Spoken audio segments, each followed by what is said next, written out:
Oi, oi, oi, concurseire! Meu nome é Liz e o estudo pré-concurso, por mais de 5 anos, me trouxe reflexões e ensinamentos.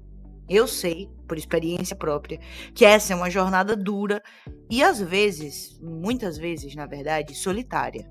Esse podcast serve então para compartilhar experiências, sentimentos e dicas. Mas não dicas especificamente sobre como acertar questões de direito administrativo ou como decorar a lei do SINASE. Não, eu não quero vender um método infalível, nem fazer mentoria, coach ou algo do tipo. Eu quero dizer coisas que eu gostaria de ter ouvido durante a minha preparação. Quero trazer, humildemente, mais paz para o coração agitado e frenético do ser concurseiro médio, como eu. Episódio 01. Como eu fechei a prova oral da CESP. Bem, já de cara eu preciso dizer que a resposta para a pergunta que anuncia esse episódio é: eu não sei. Pronto. Se você veio até aqui pensando que teríamos dicas precisas, apostas, roteiros para aprovação, pode descansar e também pode sair de fininho pela esquerda. Porque isso não vai acontecer. Eu não vou passar uma receita de bolo para aprovação porque eu não tenho essa receita. Eu não sei como fazer isso. O tempo do concurseiro é algo muito precioso. Para qualquer pessoa que estuda, o tempo dedicado a algo vale ouro. E eu não vou ser a pessoa a fazer você perder o seu tempo com promessas que na verdade são impressões, achismos e experiências pessoais demais para serem replicadas. E agora, você que ficou por aqui ainda me ouvindo, talvez me pergunte: tá, Liz, mas por que o episódio tem esse nome, então? Porque eu quero falar sobre como eu me preparei para essa prova oral que me deu a nota máxima. O que foi que eu fiz? Mas não só. Eu quero dizer também o que eu não fiz. E é nesse ponto que eu preciso falar um pouco sobre a minha personalidade no geral.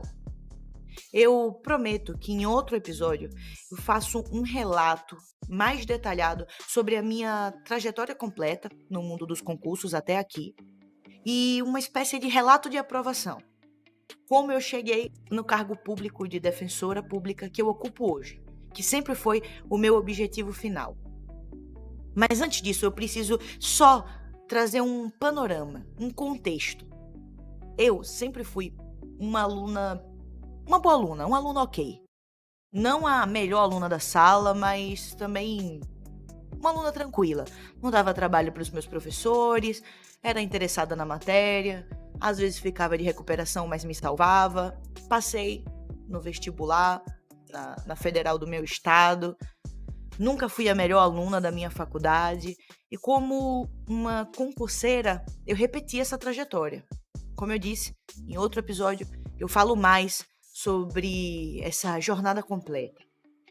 A questão é que quando nós, pessoas agitadas, em busca de um sonho de passar num concurso público, ouvimos, lemos ou temos qualquer tipo de contato com relatos de aprovação, com histórias que deram certo e que aí são batizadas como histórias de sucesso, nós acabamos tendo a impressão de que a realidade vivida pelas pessoas que conseguiram, por vezes, era totalmente diferente da nossa realidade. Fica parecendo que quem passa em concurso público é especial. Teve um nível de abdicação da vida e de sacrifício fora do normal, fora até das suas possibilidades enquanto ser humano. Comigo, pelo menos, não foi nada disso. A minha trajetória ela foi imperfeita, com erros e acertos, com muito mais disciplina do que inteligência, com muito mais tentativa de ser estratégica frente a uma desorganização do que com uma perfeição rotineira. Isso nunca aconteceu. E a prova oral, eu quero falar dela mais especificamente, porque foi como se essa nota que foi atribuída à minha prova, a nota 100 de 100, fosse um contraste em relação à perspectiva que eu mesma fazia sobre mim enquanto estudante.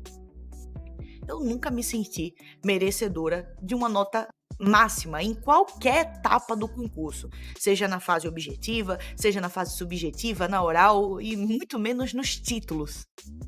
Mas o fato é que essa nota chegou para mim.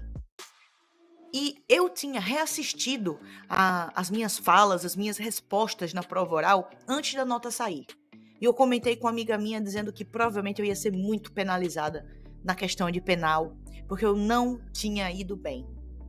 Guardem esse detalhe porque depois eu quero falar dele de novo.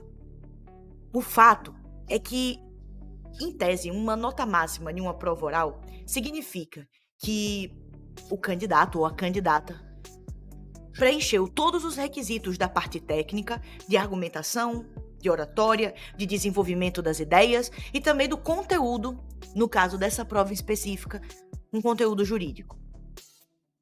E nesse ponto, eu fiquei refletindo sobre como começar esse podcast e por que começar com esse episódio. É impressionante como, muitas vezes, nós não acreditamos no nosso próprio potencial. Nós acreditamos que para chegar em uma boa posição, que para se sair muito bem em uma etapa, nós temos que ter alguma coisa a mais e que falta, né? Parece que para conseguir é preciso um ingrediente a mais que nós, especificamente, não temos. Esse concurso, eu até passei em primeiro lugar. Só que o primeiro lugar foi chegando até a minha pessoa de uma forma quase que aleatória. E eu pensei, eu dei sorte. Aconteceu alguma coisa. Só que quando saiu o resultado da prova oral e a nota máxima, eu pensei, talvez tenha uma reflexão para tirar daí. Porque você, pessoa que escuta, certamente você deve, se você chegou na prova oral, ou seja qual é a etapa que você está do seu concurso, você provavelmente se sente incapaz, se sente impotente e talvez até menor do que os outros candidatos e as outras candidatas. Mas é muito difícil que essa seja a realidade dos fatos. Porque, veja bem, existem pessoas que realmente têm uma dificuldade no aprendizado. Isso precisa de um acompanhamento de especialistas e de profissionais adequados. Em outro extremo, existem pessoas que têm uma facilidade acima da média para aprender conteúdo. Existem pessoas, por exemplo, que conseguem fazer provas muito bem, que conseguem decorar coisas muito bem. E não significa que isso seja inteligência, mas para a nossa realidade de provas de concurso público, isso traz uma tremenda vantagem. Só que esses dois exemplos que eu citei, esses extremos, eles são excepcionais. Eu realmente acredito, inclusive de forma empírica, que a maioria absoluta dos concurseiros estão no meio. São pessoas de inteligência mediana, como eu. E nesse meio, o que pode fazer a diferença, claro, são alguns ingredientes, como estratégia, disciplina, inteligência emocional. Não lhe falta, e eu tenho certeza disso, capacidade cognitiva. Essa não é a regra. Você certamente é uma pessoa capaz. E aí eu adentro um pouco mais nessa questão da minha prova oral. Eu já tinha feito uma prova oral antes. E sendo bem franca de novo, eu sempre gostei de falar. Eu pensei que se eu chegasse numa prova oral, eu tinha boas chances de aumentar de posições. Porque eu pensei, não, aqui eu vou me sair bem. Eu gosto de falar. A questão é que gostar de falar e responder uma prova oral são coisas bem diferentes. É claro que uma certa desinibição, uma certa capacidade de ser extrovertido, não ter um bloqueio exagerado na hora de falar, isso realmente pode facilitar a nossa vida. Mas jogo é jogo e treino é treino. Na primeira prova oral que eu fiz, no lugar de aumentar as minhas possibilidades de crescer na lista de aprovados, eu caí. Eu caí terrivelmente de posição. Eu não estava excepcionalmente nervosa. As questões, elas não eram muito difíceis ou algo do tipo. Eu fiz alguns diagnósticos que eu acredito que me ajudaram nessa segunda prova oral. E aqui eu trago então 3 pontos que eu acredito que podem ser úteis, não só em uma preparação de prova oral, mas de uma forma geral, nessa trajetória do estudo para concurso. E sendo bem franca, o estudo para concurso, ele parece com todo tipo de estudo. Com o estudo acadêmico, com o estudo para conseguir uma vaga no vestibular. A mentalidade, ao que me parece, deve ser mais ou menos parecida, embora os conteúdos sejam diferentes, embora a rotina seja diferente, as expectativas sejam diferentes, mas há uma certa estratégia geral que me parece bem semelhante. E aí eu quero trabalhar 3 pontos. O primeiro ponto que eu acho que foi um diferencial para mim foi conhecer contra quem eu estava jogando e conhecer bem o jogo. E com isso eu quero falar da banca examinadora. É óbvio que a gente não joga contra a banca examinadora. Essa é só uma figura de linguagem para falar um pouco o que eu quero dizer. Eu fiz a minha prova em relação à banca Sebrasp. E é muito diferente responder uma prova Sebrasp, responder uma prova FCC, responder uma prova de banca própria. O primeiro passo para conseguir, na minha visão, um bom desempenho é entender qual é a minha banca. O que é que ela espera de mim? Eu não preciso chegar lá e fazer uma palestra. Eles não querem saber se eu sou PhD em algum assunto. E se eu for, talvez isso nem seja um grande diferencial. No meu caso, eu entendi que eu precisava acertar um espelho pré-definido, ser objetiva e precisa. O meu objetivo hoje aqui não é especificamente falar sobre a banca Sebrasp em si, não é passar uma dica sobre o concurso público em si.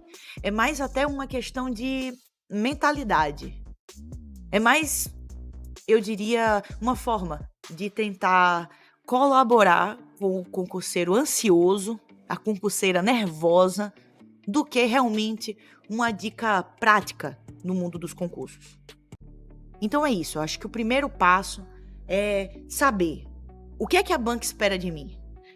Ela quer que eu faça uma introdução e comece a falar sobre princípios e discorra mais detalhadamente sobre o tema, ou ela quer objetividade?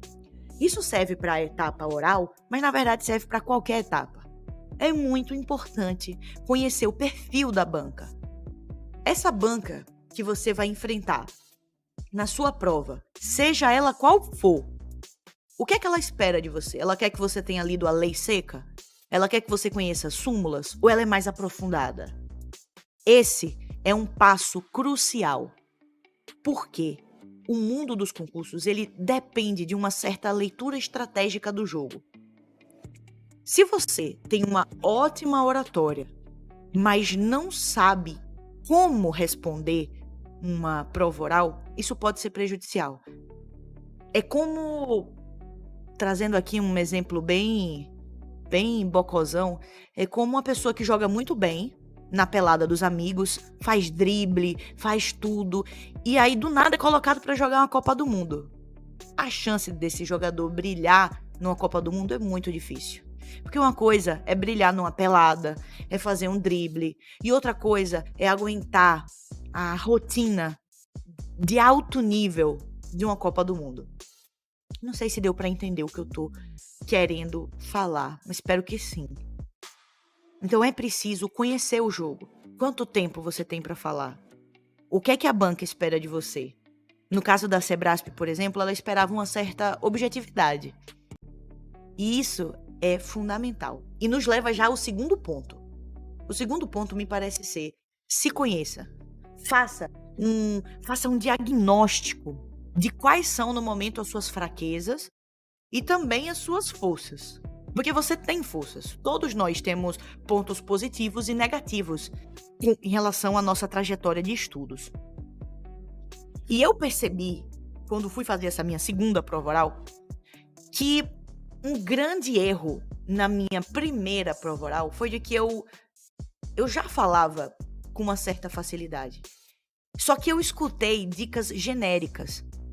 E as pessoas diziam muito, treine, é importante treinar. Treine com seus colegas. E eu treinei. Eu me esforcei, treinei. E eu arrebentava nos treinos, eu me saía bem.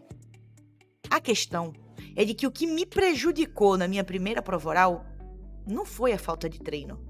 Foi um pecado no conteúdo. Me faltou rigor técnico, por exemplo, na jurisprudência. E aí, fazendo esse diagnóstico, eu percebi que o que eu precisava para minha segunda prova oral era investir em jurisprudência, em lei seca, em conteúdo. Eu não precisava treinar a minha oratória com o mesmo nível de rigor que eu treinei para a primeira etapa, porque não era essa a minha dificuldade. Faltou, na minha primeira prova oral, um certo grau de maturidade da minha parte, de entender que essas dicas genéricas que as pessoas dizem, elas não necessariamente se aplicam ao caso concreto, ao seu caso concreto. No mundo dos concursos, a gente vai ver muito isso. A gente vê cursinhos, professores, que são às vezes mais blogueiros do que professores, dando dicas, fazendo promessas e dizendo que sabem como fazer você ter a sua aprovação.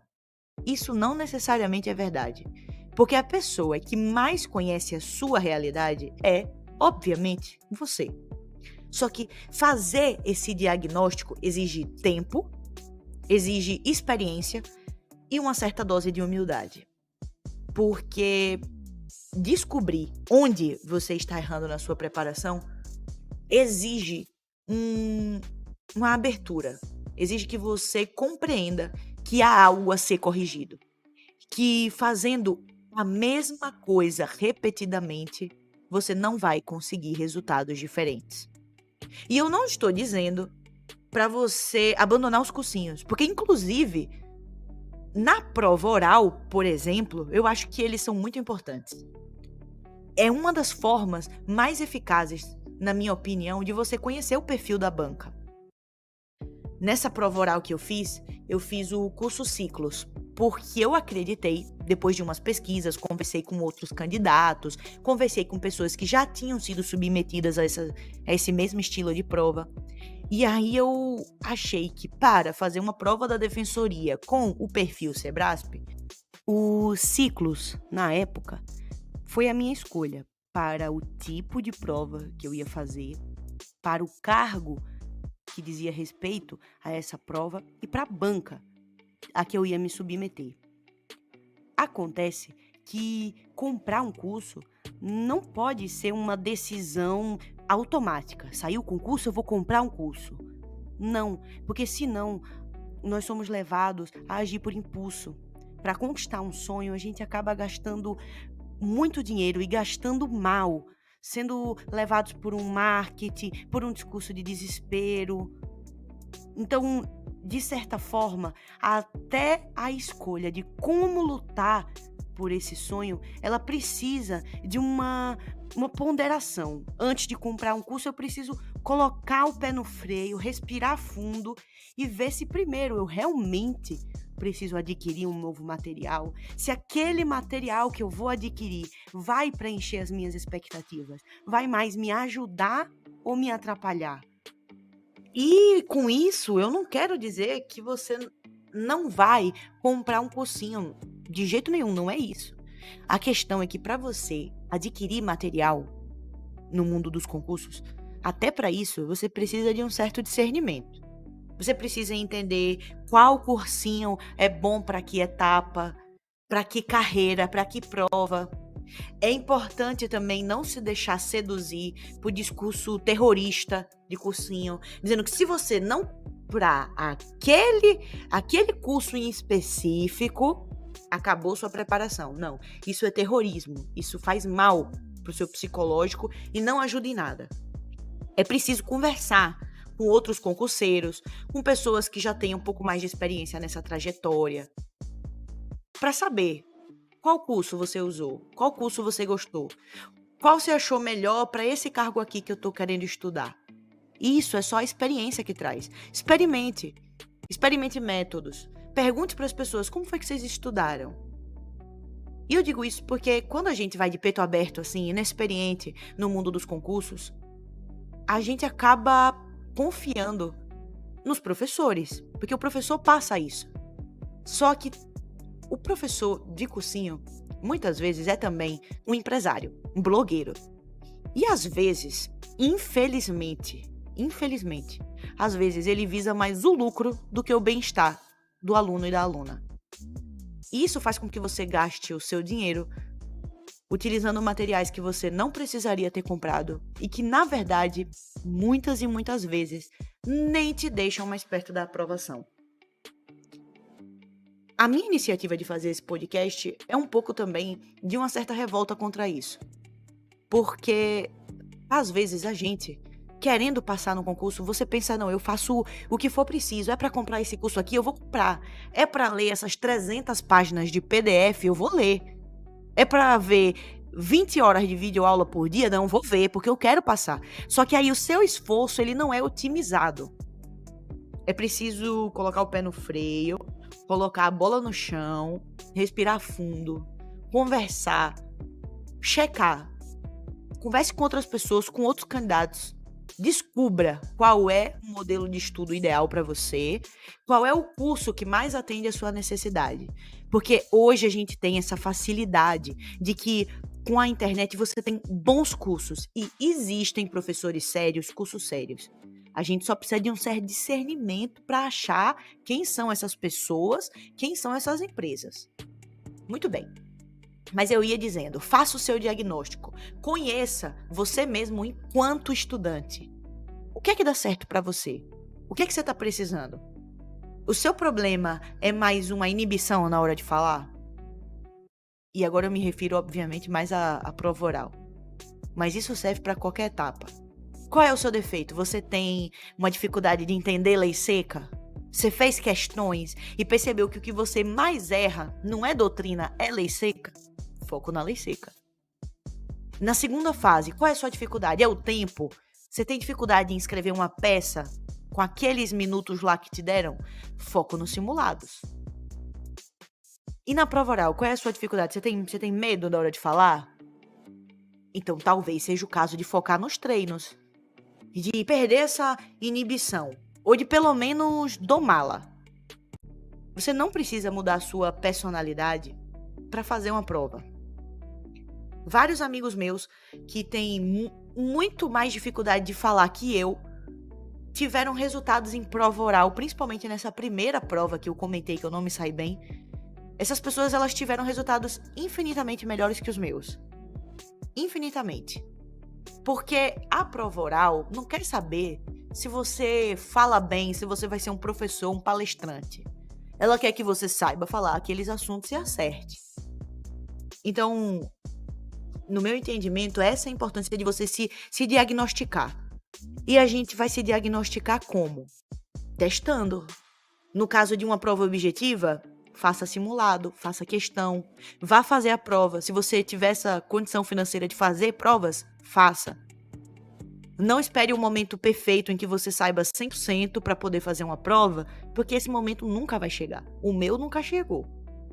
Mesmo agora já tendo tomado posse, até hoje eu tenho a impressão de que eu tenho infinitamente mais coisas que eu não sei do que eu sei.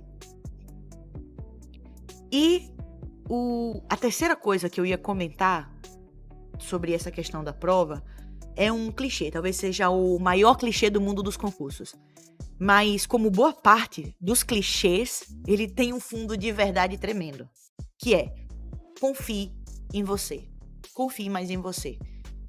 Eu não sei qual é a sua realidade. Eu não sei se você tem apoio da família, dos amigos. Eu não sei se você vem de um lugar em que estudar para concurso, estudar para uma faculdade, para um vestibular, eu não sei se essa é a sua realidade. O, o estudo no Brasil, muitas vezes, é um privilégio enorme. E aí, pessoas como eu, que vieram de uma realidade privilegiada, porque eu tive apoio da minha família, dos meus amigos, das minhas irmãs, do meu esposo, mas tem gente que não tem esse apoio.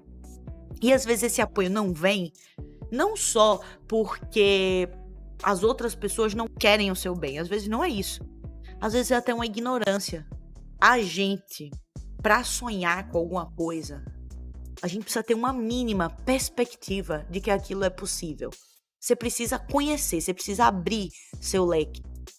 E o Brasil, como um país tão desigual, tem muita gente que não faz noção de como você consegue vencer na vida por meio de concursos, de estudos, de um aprofundamento na carreira. Só que essa é também uma realidade muito privilegiada. É um privilégio poder estudar nesse país. Inclusive, essa é também uma das motivações que me fazem criar esse podcast. Tem muita coisa paga no mundo dos concursos e poucas coisas gratuitas. E quando eu falo aqui de coisa gratuita, imediatamente eu me lembro do Dizer o Direito. Quero deixar um agradecimento gigantesco pro professor Márcio do Dizer o Direito, porque ele desempenha um dos melhores serviços que eu já vi. E o melhor de tudo, grátis, de forma honesta, de forma justa com a pessoa que lê. Comparando com os cursinhos que eu fiz, sinceramente, o DOD, o Dizer o Direito, dá de 10-0 em boa parte deles. Mas voltando. É preciso que a gente confie na nossa capacidade, assim. Que a gente se dê essa permissão para sonhar. A dúvida, a incerteza, a ansiedade, até certo ponto, tudo isso faz parte. Só que é preciso também ter um certo exercício interno de confiança, de dizer, não, eu vou conseguir. Se você está iniciando agora no mundo dos concursos, se permita errar, se permita testar. Se permita desbravar aos poucos essa jornada difícil. Mas confie porque todo mundo começa com o primeiro passo. Se você já está nessa trajetória há um tempo, saiba que a aprovação às vezes é questão de detalhe. É uma questão de arrumar uma coisinha que está faltando. Que não ter passado ainda não significa falta de inteligência. E o contrário também é verdade. Se você passou, não significa que você é inteligente. Significa que você soube jogar o jogo. E isso exige técnica, disciplina, não tem nada a ver com inteligência. Se você já está em um ponto avançando nas fases, em subjetiva, se você chegou numa prova oral, conhecimento você tem. Você pode conquistar mais conhecimento. É importante que você conquiste mais conhecimento, é importante que você aprenda a técnica, é importante que você saiba jogar o jogo, mas o conhecimento, o básico, você sabe. E aí eu sei que você, pessoa ansiosa, deve estar agora me respondendo dentro da sua cabeça, dizendo assim, não, Liz, eu não tenho. Você não me conhece, eu não tenho esse conhecimento. Tem sim. Tem sim, porque ninguém vai avançando em fase de concurso público difícil sem ter conhecimento.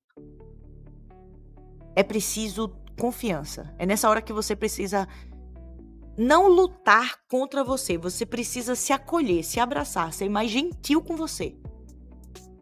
E eu digo isso não porque eu sou especialista nisso, mas porque eu sou especialista no contrário. Eu sou bem dura comigo e eu percebi que esse não é um caminho inteligente. O caminho do acolhimento, o caminho de exercitar a confiança, embora seja algo difícil e às vezes contraintuitivo, é muito importante. Sinceramente, eu acho que essa foi uma das coisas que fez mais a diferença nessa minha nota 100 que eu tô conversando com vocês hoje sobre ela. Porque eu não tive mais tempo de qualidade para estudar da minha primeira para minha segunda prova oral. Na verdade, a minha realidade ela até ficou mais dura. Eu passei a trabalhar 8 horas por dia no escritório de advocacia. Eu já não tinha muito tempo no meu dia. Eu não almoçava mais em casa. O tempo que eu tinha era um tempo que eu já estava muito cansada, porque trabalhar em escritório, trabalhar na iniciativa privada é puxado, é difícil. E a energia da gente, ela não é infinita. Ela é uma fonte que se esgota. Então eu chegava em casa de noite já cansada. Eu não necessariamente estava melhor emocionalmente nessa segunda prova oral. Só que teve uma coisa que uma professora, até a professora Fernanda dos Ciclos, ela falou pra mim numa arguição que se eu soubesse um artigo de lei, se eu soubesse de cabeça, eu deveria citar. E eu lembro que quando eu fiz a minha primeira prova oral, ela até já tinha comentado alguma coisa assim: Liz, se você sabe isso, mostra que você sabe. Só que da primeira vez eu não tive maturidade suficiente para entender. Porque eu achei que eu ia estar sendo exibida, arrogante, e que isso não ia me levar a lugar nenhum. Eu achei que isso não era necessário. Só que o X da questão não é ser exibido nem arrogante. É você mostrar para o examinador, e agora eu sei isso com um pouquinho mais de maturidade, vendo que funcionou, é você mostrar para o examinador que você sabe aquele assunto. É mostrar para o examinador que você não está ali falando um monte de coisa desconexo ou por uma eventualidade ou de forma aleatória. Não, é você passar uma certa confiança. E como a fase oral do concurso é uma fase que tem uma certa subjetividade, até mesmo em bancas como a CESP, que priorizam uma questão mais objetiva, mas até nisso, o examinador, ele olha para você. Ele vai sentir se você tá confiante, se você tá inseguro, se você fala a resposta como se você soubesse, ou se você tá falando parecendo que você tá desesperado e não sabe de nada. E aquela minha questão de penal que eu comentei lá no início do episódio, que eu comentei até com uma amiga minha dizendo, eu vou ser penalizada com certeza nessa questão de penal, porque eu não fui bem. Na hora que eu li a questão, eu nem entendi a pergunta. Só que em prova oral, e sinceramente, nas outras etapas do concurso também, a gente tem que aprender a atuar. A gente tem que ser um pouco ator e um pouco atriz. Tem que deixar aflorar o nosso lado Fernanda Montenegro. Se não Fernanda Montenegro, pelo menos uma atriz de TikTok. E aí, assim, eu li, mas é importante você não transparecer. E isso é importante em outras fases do concurso também, porque a gente vai se deparar com coisa que a gente não sabe. Porque os assuntos, eles são tendendo ao infinito. E a nossa capacidade de guardar conteúdo, ela é bem finita. Ela é bem limitada. Então a gente vai se deparar com coisa que a gente não sabe, que a gente não lembra, que a gente nunca viu na vida, que a gente se viu, acha que nunca viu. Isso é normal. Errar é normal, não saber é normal. Só que aí você não precisa se desesperar. Você tem que assumir que essa possibilidade ela é real e ela vai acontecer. Você vai errar. Você vai não saber. Você vai ler uma questão e pensar assim, que dia foi isso? Oxê, isso aqui é direito, é? Oxê, isso aqui tá escrito em português, é? Isso é normal. E aí, quando eu li, eu percebi que eu não sabia. Eu sabia que eu não sabia. Mas eu mantive o meu lado atriz. Pensei, não vou me desesperar. Vou tentar conquistar o máximo de pontos nesse item que eu não sei. E aí eu sabia que o item se relacionava a um determinado artigo do Código Penal. E eu sabia esse artigo, o número desse artigo de cabeça. Então eu citei, mostrei para o examinador que, embora a minha resposta não fosse assim a coisa mais linda do Brasil, que eu tinha um conhecimento, que eu sabia relacionar. Até porque a gente não sabe qual é o espelho. Então você acha que você não sabe, mas às vezes você acerta quase sem querer. E foi o que aconteceu. Para minha surpresa, eu não tive ponto descontado nessa questão e nem nas outras. Quando eu vi essa minha nota, eu perguntei para um amigo meu que tá no mesmo concurso que eu, na lista de aprovados, Eu perguntei pra ele, ele falou assim: "Liz, você tirou 100". E eu falei: "Nossa, que legal. E a nota final era quanto? Qual era o máximo?". Ele falou: "Era 100". Mas a minha dificuldade de entender que eu tinha tirado a nota máxima era tão grande que eu nem me toquei. Eu pensei assim: será que era 200? Será que era 150? Porque às vezes essas notas elas são tão confusas, né? E eu sou tão ruim de matemática. E aí eu fiquei assim: eita, mas como? E aí eu volto pro título do episódio. Como eu fechei a prova oral da CESP? Eu vou responder a mesma coisa. Eu não sei. Eu tenho suspeitas. Eu acho que a estratégia foi fundamental, a confiança foi fundamental, um acolhimento, entender que é isso. Eu não tive todo o tempo do mundo para estudar, eu fiz o meu melhor e eu vou jogar com as cartas que eu tenho. E assim, o conselho que eu dei pra Liz do passado, ou pelo menos que eu tentei dar pra minha própria pessoa no passado foi: ó, você fez sua parte. Você deu o seu melhor. Não dá mais tempo de fazer muito a mais. Então você vai se acolher. Porque assim, a gente pode ganhar, a gente pode perder, mas seja qual for o resultado, você vai se acolher. Porque você fez por onde? Se der, se não der, isso é detalhe. Isso é questão da vida, do universo. Mas você tem que se acolher, você tem que confiar em você. E eu espero, sinceramente, que você tenha apoio. E agora, falando diretamente com você que me escuta, eu espero que você tenha uma rede de apoio, que você tenha suporte. Mas se você não tiver, se acolha mais ainda. Esse podcast é um pouco sobre isso também. O meio do concurso, ele é um meio que gera muita ansiedade, muito desespero. Isso não é normal, isso é comum, mas não é normal. Não precisava ser assim, mas por algum motivo é. E aí eu espero que... Eu sentia muito essa necessidade, eu queria muito, enquanto eu lavava um prato, enquanto eu dirigia pro trabalho, eu queria muito poder ouvir algum conteúdo que soubesse o que eu tava passando e acalentasse um pouco o meu coração. Aí eu botava no episódio da Monja Coin, de alguma coisa, só que a Monja Coin não é concurseira. Inclusive, um abraço, Monja Coin.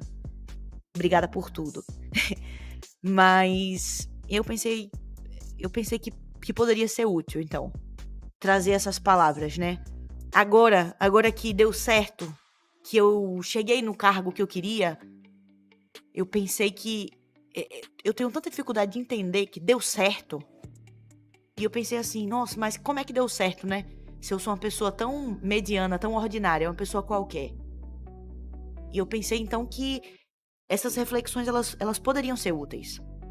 E esse primeiro episódio, como vocês, eu espero, já tenham percebido, ele não serve para passar um roteiro de aprovação. Ele serve mais para acolher do que para ensinar dicas de concurso. As dicas de concurso a gente já tem. Já tem de forma gratuita, já tem pagando. Mas a gente pode falar sobre isso também em outros episódios. Só que a minha intenção inicial é dividir um pouco desses sofrimentos, dessas penúrias, desses perrengues do mundo do concurso e acolher. Porque eu tive acolhimento, eu tive uma rede de suporte, mas eu sei que não é todo mundo que tem. Então, é isso. Espero que essa rede de suporte, que essa rede de pessoas de mãos dadas, espero que esse podcast seja minimamente útil. Mas se não for, tudo bem, porque na vitória e na derrota, eu já me acolhi. É isso, pessoal. Um abraço e até o próximo episódio.